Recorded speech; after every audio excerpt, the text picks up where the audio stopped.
नमस्कार, मेरा नाम है प्रभात कुमार, फिशरीज एक्सपर्ट। स्वागत करता हूं आपका आज की एक और बेहतरीन, खास और ज़बरदस्त वीडियो में। दोस्तों, आज की इस वीडियो में हम एक ऐसी मछली के बारे में बात करने वाले हैं जिसके बारे में आप में से बहुत सारे लोगों ने मुझसे लगातार सवाल किए, कहा है सर कि आप इस टॉपिक पर ज़रूर वीडियो बनाइए। इसका कंप्लीट एक्सप्लेनेशन आपको चाहिए और मैं आज आपको बताने वाला हूं तिलापिया मछली के बारे में कि तिलापिया मछली क्या है, कैसी जगह में रहती है, कल्चर कैसे किया जा सकता है, क्या कल्चर करना इसका प्रॉफिटेबल होता है, फ़ायदेमंद है, नुकसानदेह है, क्या लीगल प्रोसेस होती हैं, क्या कोई लीगल इसकी परमिशन भी लेनी पड़ती है। आज इसके प्रॉफिट लॉस, इसकी हैबिटेट, इसके कल्चर, इसकी एक्टिविटीज़, सारे कंप्लीट एनालिसिस, कंप्लीट इन्फॉर्मेशन आपको इस वीडियो में मिलने वाली है। और आज मैं दावा करता हूँ आपको कि ये वीडियो मैं पहले ही बता रहा हूँ थोड़ी लंबी हो जाएगी, शायद 20 मिनट से भी ज़्यादा की हो जाए, लेकिन इस वीडियो में आपको ऐसा कंटेंट, ऐसी इंफॉर्मेशन मिलने वाली है जो आज तक यूट्यूब पे आपको किसी ने नहीं दी है। तो सबसे पहले बात करते हैं तिलापिया मछली है क्या जी। सबसे पहले बेसिक समझ लेते हैं कि तिलापिया है क्या, आई कहाँ से, हैबिट क्या, हैबिटेट क्या है। तो नॉर्मली आपने भारत के अंदर कार्प मछलियों के बारे में सुना होगा, रोहू, कतला, मृगल जैसी मछलियों के बारे में। तो देखिए, कैटेगरी होती है अलग अलग मछलियों की, ग्रुप होते हैं अलग अलग मछलियों के। तो दो फेमस ग्रुप है जिसके बारे में भारत के लोग बहुत ज़्यादा जानते हैं। सबसे पहला ग्रुप है कार्प का ग्रुप।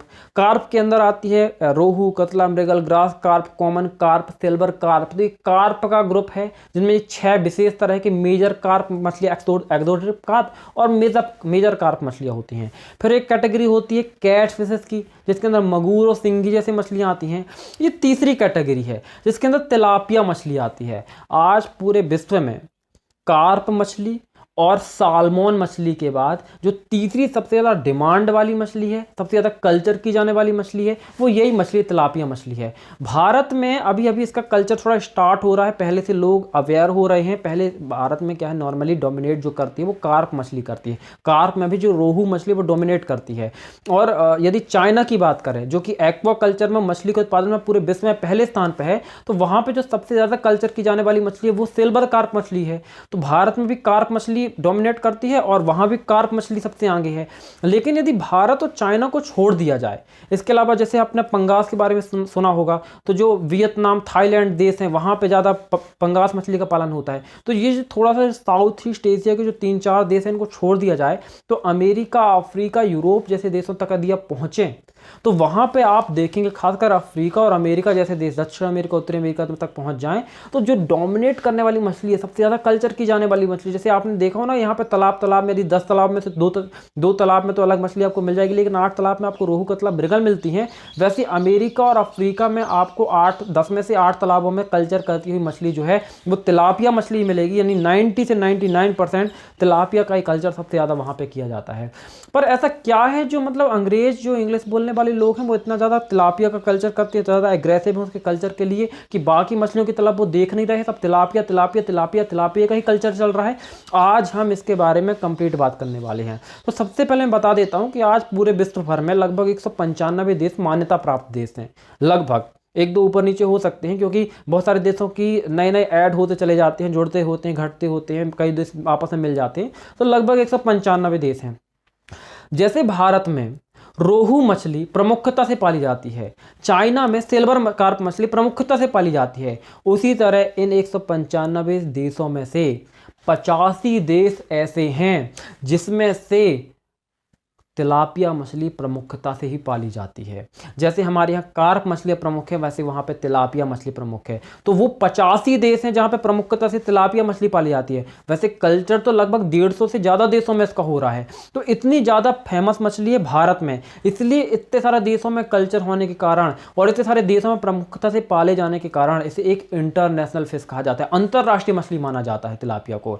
तो ऐसे तिलापिया में ऐसा खास क्या है, तो सबसे पहले हम उसके बारे में जानेंगे, लेकिन उससे पहले हम समझ लेते हैं कि इसके हैबिट और हैबिटेट्स क्या होते हैं, तिलापिया का बेसिकली नेचर क्या होता है। तो आज तिलापिया की बहुत सारी प्रजातियां पूरे विश्व भर में मौजूद हैं, लेकिन उनमें से 9 प्रजातियां ऐसी हैं जिनका कल्चर किया जाता है। और उन 9 प्रजातियों में से जो 6 प्रजातियां हैं, उसमें से सबसे पहली होती है मोजाम्बिका तिलापिया, दूसरी होती है ब्लू नील तिलापिया, तीसरी है नील तिलापिया, चौथी है गिफ्ट तिलापिया। गिफ्ट का तिलापिया का मतलब नहीं कोई गिफ्ट में दे रहा है इसलिए गिफ्ट तिलापिया, उसका फुल फॉर्म है जेनेटिकली इम्प्रूव्ड फार्म तिलापिया, जो जेनेटिकली इम्प्रूव्ड की गई है, एक प्रकार से क्रॉस ब्रीडिंग कराकर हाइब्रिड तरीके से तैयार की गई है, ताकि कम लागत में ज़्यादा लाभ कमाया जा सके, कॉमर्शियली ज़्यादा प्रॉफिटेबल हुआ जा सके। इसलिए जैसे रोहू का जयंती रोहू डेवलप किया गया, उस तरीके से तिलापिया का गिफ्ट तिलापिया डेवलप किया गया।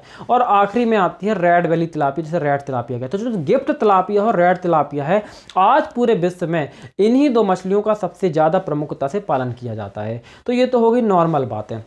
अब बात कर लेते हैं कि भैया ये मछली तो ठीक है, पूरे विश्व में पाली जाती है, लेकिन ये मछली रहती कैसी जगह में, कैसा पानी चाहिए और किस प्रकार खाती क्या है।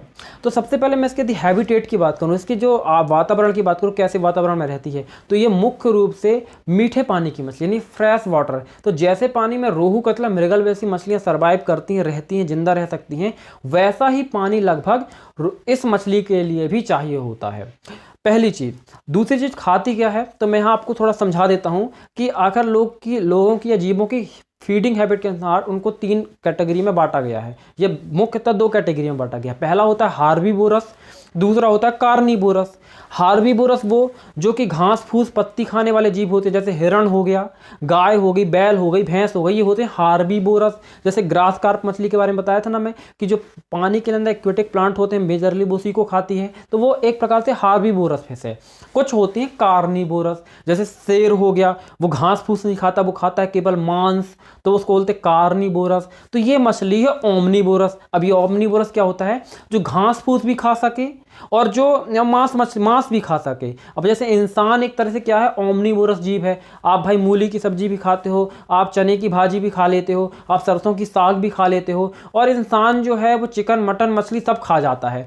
मतलब ऐसे कोई चीज़ बची नहीं जो इंसान ना खाता हो। तो जो सब खा रहा है वो होता है ओमनीवोरस, यानी जो हार्बीवोरस वाली चीज़ भी खा रहा है, जो कार्निवोरस वाला भी खा रहा है, वो होता है ओमनीवोरस। तो ये मछली होती है ओमनीवोरस, और यही इस मछली का सबसे बड़ा एडवांटेज होता है।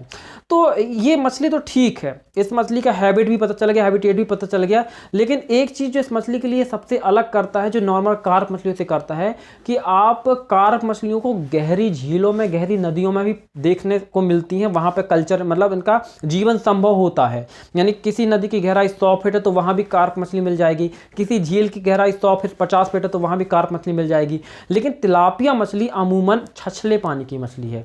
तो ऐसी झीलें, ऐसे तालाब, ऐसी नदियाँ जिनमें पानी बहुत गहरा नहीं होता है, उन मछलियों में ये मछली, ये और जो टेम्परेचर नॉर्मली अपना जो कार्प मछलियों के लिए होता है लगभग 28 से 32 डिग्री सेल्सियस, और जो नॉर्मल पानी की कंडीशन हो जैसे 5 ppm ऑक्सीजन, डिजॉल्व ऑक्सीजन की रिक्वायरमेंट होती है। तो इन रिक्वायरमेंट के साथ में जो छछले पानी की जलाशय होते हैं या वाटर बॉडीज होती हैं, उनमें ये मछली आसानी से सर्वाइव करती है और पाई जाती है।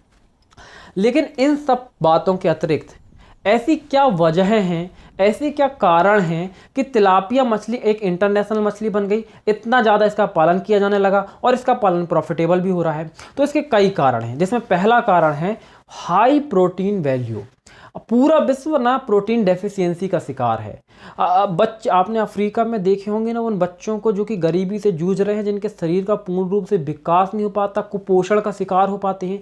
बेसिकली उनको प्रोटीन की कमी होती है। कार्बोहाइड्रेट, जैसे शक्कर सोर्स होता है कार्बोहाइड्रेट का, तो ये सोर्स सस्ते होते हैं, लेकिन जितने भी सोर्स प्रोटीन के होते हैं बड़े महंगे होते हैं, और महंगा खाना अफोर्ड गरीब लोग नहीं कर पाते हैं। खासकर गरीब देशों के, भारत में तो ऐसा कोई नहीं है जो नॉर्मल खाने के लिए, तो बहुत कम ऐसी आबादी होगी, लेकिन कम है। लेकिन अफ्रीका जैसे गरीब देशों में ऐसी आबादी बहुत ज़्यादा है।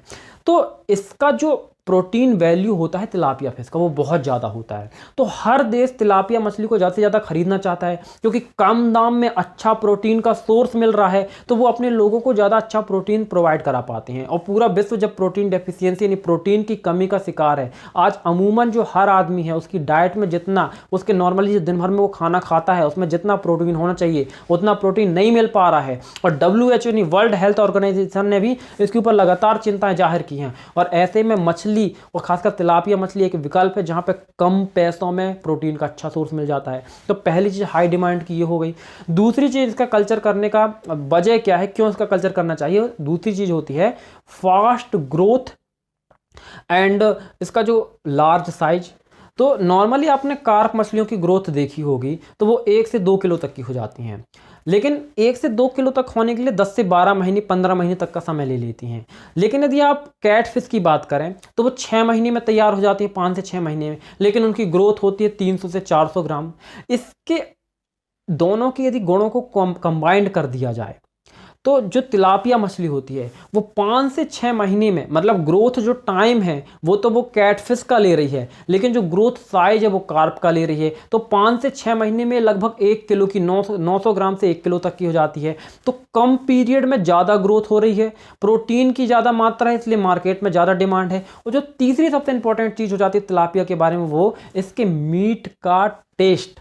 इसको ना एक्वेटिक चिकन कहा जाता है, यानी पानी में रहने वाला चिकन। क्यों कहा जाता है चिकन? देखिए चिकन ना सबसे ज़्यादा प्राइस वाली चीज़ होती है जहाँ पे मांस की बात आती है, क्योंकि उसका टेस्ट लोगों को बड़ा पसंद आता है। तो जितनी भी मछलियाँ अभी तक कल्चर की जा रही हैं उसमें से सबसे अच्छा टेस्ट तिलापिया का ही लोग मानते हैं। तो तिलापिया का क्योंकि टेस्ट भी अच्छा है, प्रोटीन भी ज़्यादा है, तो लोग प्रेफर करते हैं खाना, इसलिए मार्केट में हाई डिमांड होती है इसकी। तो इसका जो मीट का टेस्ट है वो अच्छा है, ये एक कारण है कि इसकी हाई डिमांड है और इसलिए इसका कल्चर करना ज़्यादा प्रेफर करते हैं। और तीसरी चीज़ मैंने बताई, चौथी चीज़ यहाँ पे क्या हो जाएगी? ओमनीवोरस होना। अब देखिए यदि आप ग्रास कार्प का पालन करते हैं, आप उसे दीजिए चिकन वेस्ट ला के नहीं खाएगी। आप यदि पालन करते हैं मगूर का, लाइए घास फूस खिलाइए उसको, एक्वेटिक प्लांट खिलाइए उसको, नहीं खाएगी। नखरे करती हैं मछलियाँ। कार्निवोरस मांसाहार खाएगी, हार्बिवोरस हरी पत्तियाँ वाली चीज़ें खाएगी। लेकिन ये मछली है और दोनों चीज़ें खा सकती है। तो इसके लिए जो फीडिंग है वो इतना ज़्यादा कह सकते हैं उसमें परेशानी नहीं जाती है। जैसा भी आपके पास रिसोर्स अवेलेबल होते हैं उन रिसोर्स से आप एक बैलेंस डाइट बना सकते हैं। ये फ़ायदा होता है तिलापिया मछली के साथ में। लेकिन इसकी डाइट की बात खास ये होती है कि ओमनीवोरस फिश तो है, ये मांस वाली चीज़ें भी खा लेगी। जैसे केंचुआ आप उसको दोगे वो भी खा जाएगी, और आप यदि इसको एक्वेटिक प्लांट जैसे फाइटोप्लैंक्टन दोगे वो भी खा जाएगी। लेकिन जो इसकी प्रेफरेंस होती है वो ग्रास कार्प की तरफ होती है। तो जो स्मॉल एक्वेटिक प्लांट्स होते हैं, छोटे जलीय पादप होते हैं, और जो फाइटोप्लैंक्टन होते हैं, सूक्ष्म जलीय पादप होते हैं, ये इनको खाना ज़्यादा प्रेफर करती है। तो ये तो वो कारण हो गए कि क्यों आपको इस मछली का पालन करना चाहिए। अब सवाल आता है कि भैया ये तो ठीक है, वह पालन करें कैसे?